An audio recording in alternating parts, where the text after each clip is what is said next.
सामने आए तब मानेंगे कि बिहार में विकास हो गया। होना चाहिए कि नहीं होना चाहिए?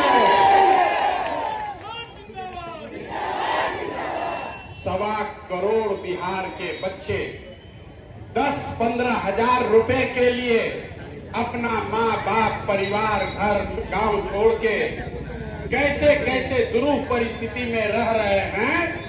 जो बाहर लड़के गए हैं, छोटे छोटे कमरों में 4-5 लोग रहता है, दिन भर अपना हड्डी गलाता है, पेट काटता है कि घर 6,000-8,000 भेजेंगे तो हमारा बाल बच्चा खाएगा। और जब वोट का समय आया तो उसी सरकार ने 10-10 हजार रुपया देकर आपका वोट खरीद लिया। 10,000 में आपने अपना वोट नहीं बेचा, 10,000 में आपने अपने बच्चों का भविष्य बेच दिया। 10,000 में आपने अपना इंदिरा आवास बेच दिया। 10,000 में आपका पेंशन चला गया। इसी भ्रष्ट व्यवस्था में आगे 5 साल रहना पड़ेगा। लोग से पूछते हैं, अरे भाई 10,000 में वोट काहे दिए थे? कहता है भैया एगो हम गरीब आदमी, एगो हमरा वोट से क्या होगा? सोचा 10,000 ही ज्यादा है। क्यों?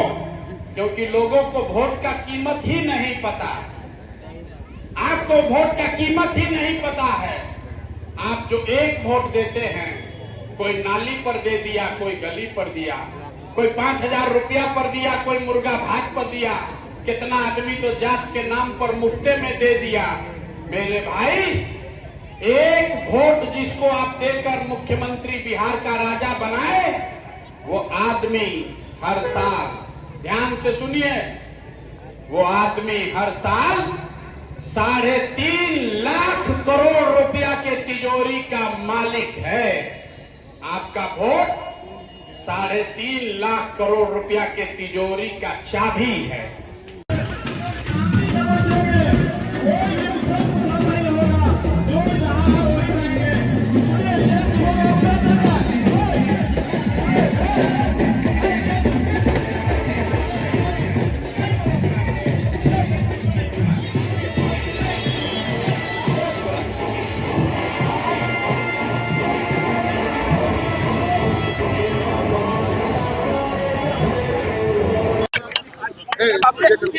थोड़ा नीचे कर लीजिए, थोड़ा नीचे कर लीजिए। लगातार प्रचार किया जा रहा है, लोगों का जनसलाब भी लगातार उमड़ता हुआ दिख रहा है। भाई लोगों ने मन बना लिया है।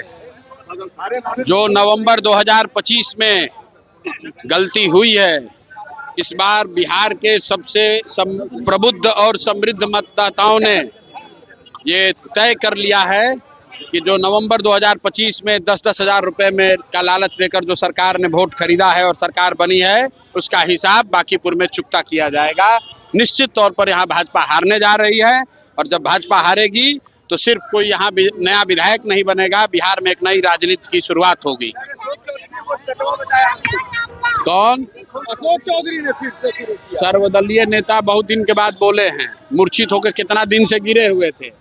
मंत्रिमंडल में दूसरे तीसरे नंबर से लुढ़कते लुढ़कते 10 पर पहुंच गए हैं।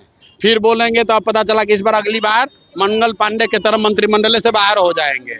उनको ये बोलिए, उनको बोलिए कि भैया जो काम कर रहे हैं, जो मंत्रालय मिला है उसमें काम करके दिखाइए, नेतागिरी मत कीजिए। जनता ने जिम्मेवारी दी है, 4 साल में काम कीजिए।